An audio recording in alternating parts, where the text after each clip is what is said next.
Hello there. So today we're going to be talking about Assemblage 23, which is another name for Tom Shear.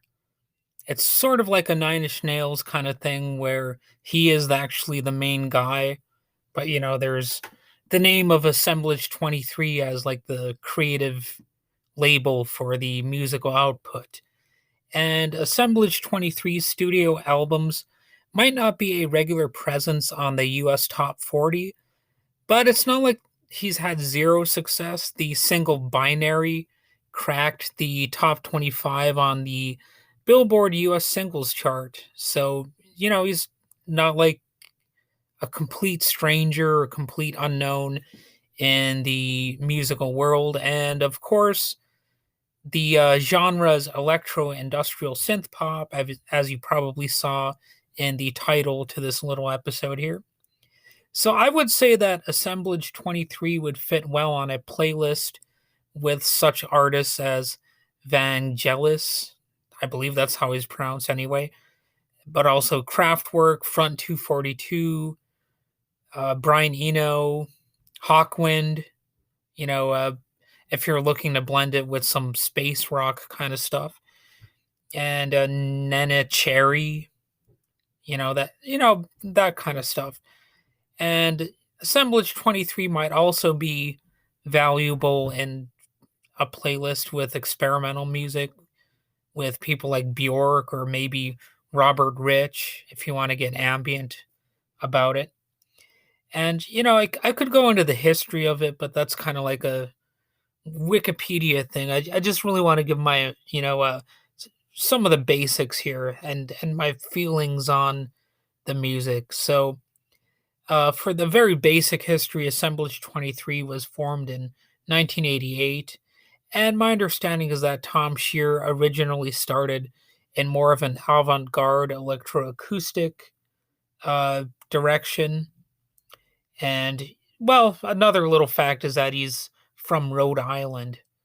Though it is overwhelmingly his project, he does receive live help from his longtime collaborators Paul Seegers on keyboards and Mike Jenny on drums.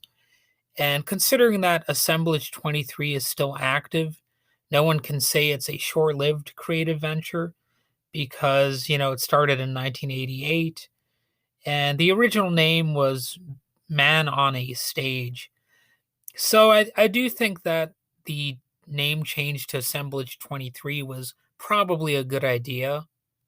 Man on a Stage, it's just not really sure if that leaps out and grabs people. You know what I mean? But their debut studio album, Contempt, was released by Gashed Records in 1998. So that's a bit interesting. He apparently waited about a decade to come up with a more official release of an album.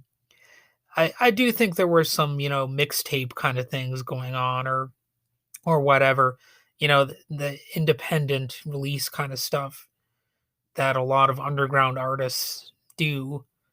And Assemblage 23 released a series of well received albums, but to my knowledge, there are no live albums, at least not that I could tell from looking at the discography. So if you want to find that kind of stuff, maybe you can find it on YouTube or something like that. And really, what I would say about Assemblage 23 is that he really knows how to tap into some of the best sounds that synthesizers can create, and it's very well done in terms of like the tones and the emotions and all the kind of stuff you would expect in some quality synth music. There really isn't that much of a cheesiness factor unless you find all of that kind of music cheesy. If you think that synth music is cheesy, then you're going to be shit out of luck with this one because this is very synth based. But if you're like me and you can get in this in the synthesizer stuff, then hey, you're probably going to like some of what Mr. Shear has to offer.